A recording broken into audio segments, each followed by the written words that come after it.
नमो भगवते वासुदेवाय नमः। आप सभी का मेरे YouTube चैनल भक्ति सागर में पुनः स्वागत है।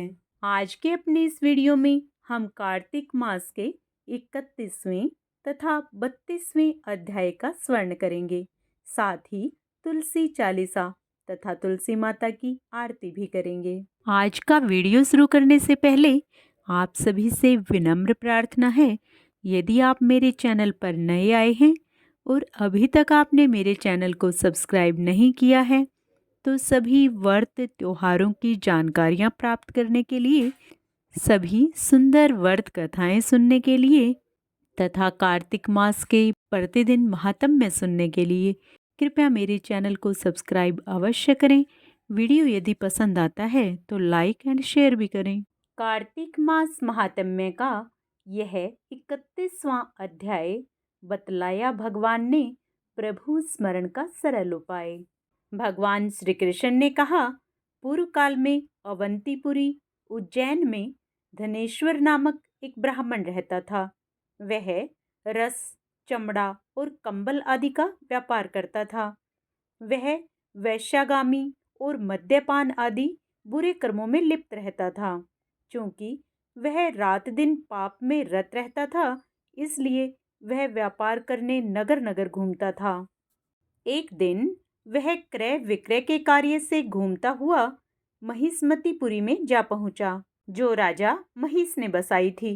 वहां पाप नाशिनी नर्मदा सदैव शोभा पाती है। उस नदी के किनारे कार्तिक का व्रत करने वाले बहुत से मनुष्य अनेक गांवों से स्नान करने के लिए आए हुए थे। धनेश्वर ने उन सबको देखा और अपना सामान बेचता हुआ वह भी 1 मास तक वहीं रहा। वह अपने माल को बेचता हुआ नर्मदा नदी के तट पर घूमता हुआ स्नान, जप और देवार्चन में लगे हुए ब्राह्मणों को देखता और वैष्णवों के मुख से भगवान विष्णु के नामों का कीर्तन सुनता था। वह वहां रहकर उनको स्पर्श करता रहा, उनसे बातचीत करता रहा। वह कार्तिक के व्रत की उद्यापन विधि तथा जागरण भी देखता रहा। उसने पूर्णिमा के व्रत को भी देखा कि व्रती ब्राह्मणों तथा गौओं को भोजन करा रहे हैं, उनको दक्षिणा आदि भी दे रहे हैं। उसने नित्य प्रति भगवान शंकर की प्रसन्नता के लिए होती दीपमाला भी देखी। त्रिपुर नामक राक्षस के 3 पुरों को भगवान शिव ने इसी तिथि को जलाया था, इसलिए शिवजी के भक्त इस तिथि को दीप उत्सव मनाते हैं। जो मनुष्य मुझ में और शिवजी में भेद करता है, उसकी समस्त क्रियाएं निष्फल हो जाती हैं। इस प्रकार नर्मदा तट पर रहते हुए जब उसको 1 माह व्यतीत हो गया तो एक दिन अचानक उसे किसी काले सांप ने डस लिया। इससे विहल होकर वह भूमि पर गिर पड़ा। उसकी यह दशा देखकर वहां के दयालु भक्तों ने उसे चारों ओर से घेर लिया और उसके मुंह पर तुलसी दल मिश्रित जल के छींटे देने लगे। जब उसके प्राण निकल गए तब यमदूतों ने आकर उसे बांध लिया और कोड़े बरसाते हुए उसे यमपुरी ले गए। उसे देखकर चित्रगुप्त ने यमराज से कहा, इसने बाल्यावस्था से लेकर आज तक केवल बुरे कर्म ही किए हैं। इसके जीवन में तो पुण्य का लेस मात्र भी दृष्टिगोचर नहीं होता।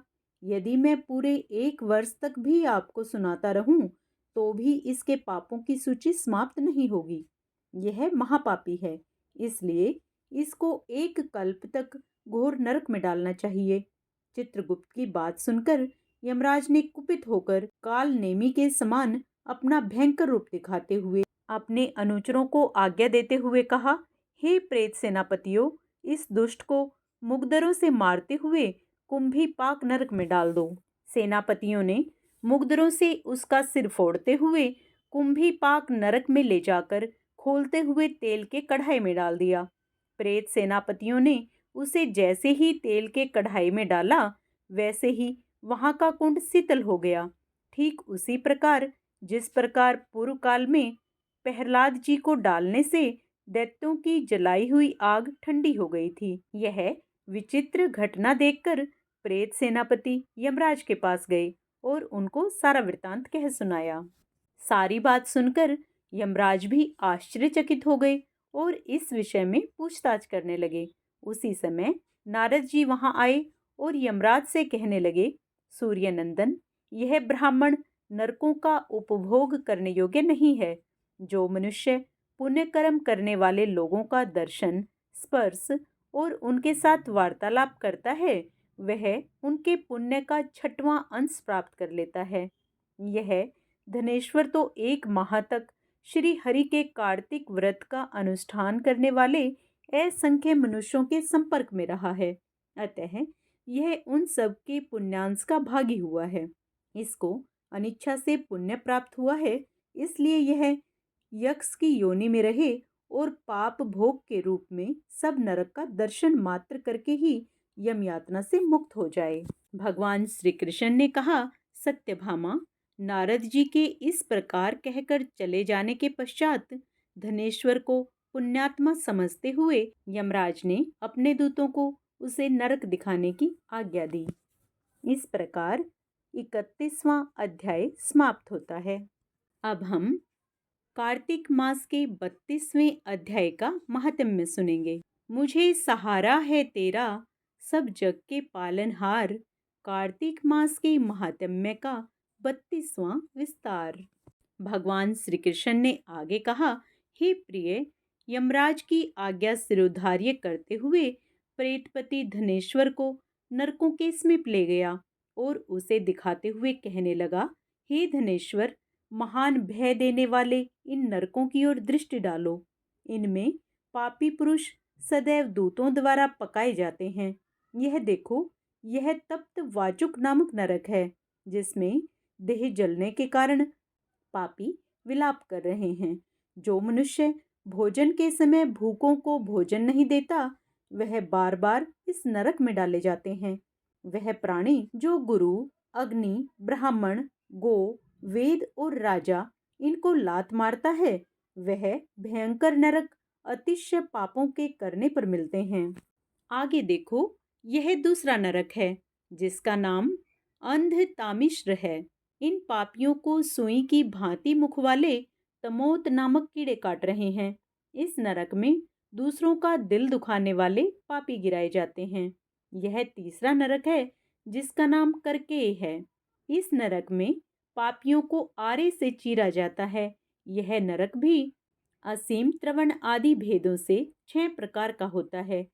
इसमें स्त्री तथा पुत्रों के वियोग कराने वाले मनुष्यों को कढ़ाई में पकाया जाता है। तो प्रियजनों को दूर करने वाले मनुष्य भी असीमत्र नामक नरक में तलवार की धार से काटे जाते हैं और कुछ भेड़ियों के डर से भाग जाते हैं। अब अर्गल नामक यह चौथा नरक देखो। इसमें पापी विभिन्न प्रकार से चिल्लाते हुए इधर उधर भाग रहे हैं। यह नरक भी वध आदि भेदों से 6 प्रकार का है। अब तुम यह 5वां नरक देखो, जिसका नाम कूट सालमली है।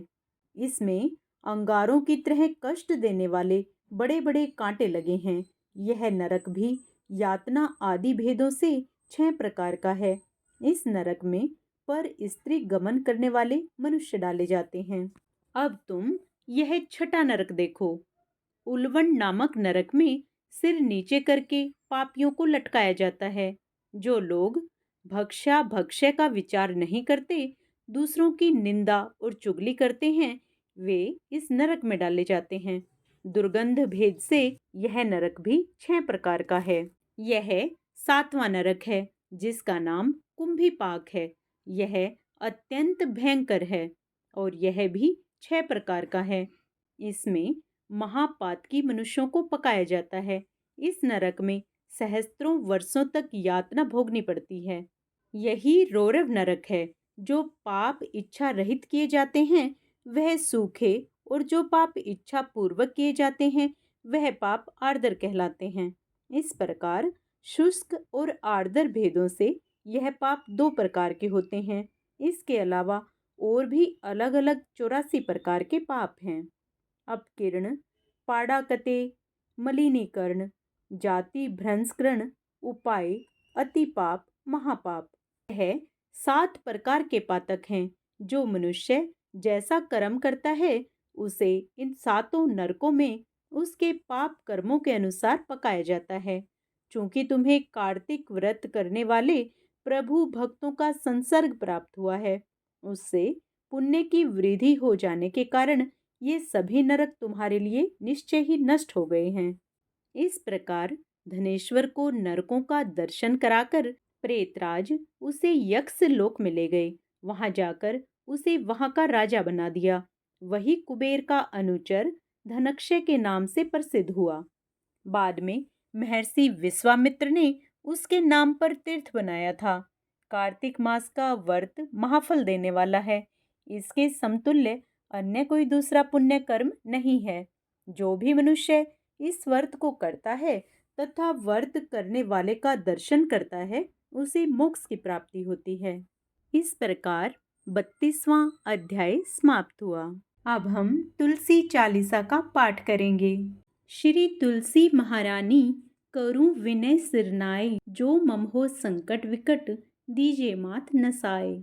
नमो नमो तुलसी महारानी, महिमा अमित न जाय बखानी। दियो विष्णु तुमको सन्माना, जग में छायो सुयस महाना। विष्णु प्रिया जय जयति भवानी, तिहु लोक की हो सुख खानी। भगवत पूजा कर जो कोई, बिन तुम्हारे सफल न होई। जिन घर तव नहीं होए निवासा, उस पर करही विष्णु नहीं बासा। करें सदा जो तव नित सुमिरन, तेहि के काज होए सब पूरन। कार्तिक मास महात्म तुम्हारा, ताको जानत सब संसारा। तव पूजन जो करें कुआरी, पावें सुंदर वर सुकुमारी। कर जो पूजन नित प्रति नारी, सुख संपत्ति से होए सुखारी। वृद्धा नारी करे जो पूजन, मिले भक्ति होवे पुलकित मन। श्रद्धा से पूजे जो कोई, भवनिधि से तर जावे सोही। कथा भागवत यज्ञ करावे, तुम बिन नहीं सफलता पावे। छायो तब प्रताप जग भारी, ध्यावत तुम्ही सकल चितधारी। तुम्ही मात यंत्रण तंत्रण, सकल काज सिद्धि होवे क्षण में। औषधि रूप आप हो माता, सब जग में तब यश विख्याता। देव ऋषि मुनियो तपधारी, करत सदा तव जय जयकारी। वेद पुराणन तव यश गाया, महिमा अगम पार नहीं पाया। नमो नमो जय जय सुखकारिणी, नमो नमो जय दुख निवारिणी। नमो नमो सुख संपत्ति देनी, नमो नमो अघ काटन छेनी। नमो नमो भक्तन दुख हरनी, नमो नमो दुष्टन मद छेनी। नमो नमो भव पार उतारिणी, नमो नमो परलोक सुधारिणी। नमो नमो निज भक्त उबारिणी, नमो नमो जन काज संवारिणी। नमो नमो जय कुमति नसावनी, नमो नमो सुख उपजावनी। जयति जयति जय तुलसी माई, ध्याऊं तुमको शीस नवाई। निज जन जानी मोहि अपनायो, बिगड़े कारज आप बनाओ। करूं विनय में मात तुम्हारी, पूर्ण आशा करूं हमारी। शरण चरण कर जोरी मनाऊं, निस दिन तेरे ही गुण गाऊं। करहूं मात यह अब मोह पर दाया, निर्मल होए सकल मन काया। मांगू मात यह वर दीजे, सकल मनोरथ पूर्ण कीजे। जनु नहीं कुछ नेम अचारा, क्षमहु मात अपराध हमारा। 12 मास करे जो पूजा, ते ही सम जग में और नहीं दूजा। प्रथम ही गंगा जल मंगवावे, फिर सुंदर स्नान करावे। चंदन अक्षत पुष्प चढ़ावे, धूप दीप नैवेद्य लगावे। करे आचमन गंगा जल से, ध्यान करे हृदय निर्मल से। पाठ करावे फिर चालीसा की, स्तुति करे मात तुलसा की। यह विधि पूजा करे हमेशा, ताकि तन नहीं रहे कलेशा। करे मास कार्तिक का साधन, सोवे नित पवित्र सिद्ध हुई जाही। है यह कथा महासुखदाई, पढ़े सुने सो भव तर जाई। तुलसी मैया तुम कल्याणी, तुम्हारी महिमा सब जग जानी। भाव न तुझे माँ नित ध्यावे, गा गा कर माँ तुझे रिझावे। यह तुलसी चालीसा पाठ करे जो कोई, गोविंद सो फल पावहीं जो मन इच्छा होई। अब हम सब मिलकर विष्णु भगवान की प्रिया तुलसी माता की आरती करेंगे। तुलसी महारानी नमो नमो, हरि की पटरानी नमो नमो। तुलसी महारानी नमो नमो,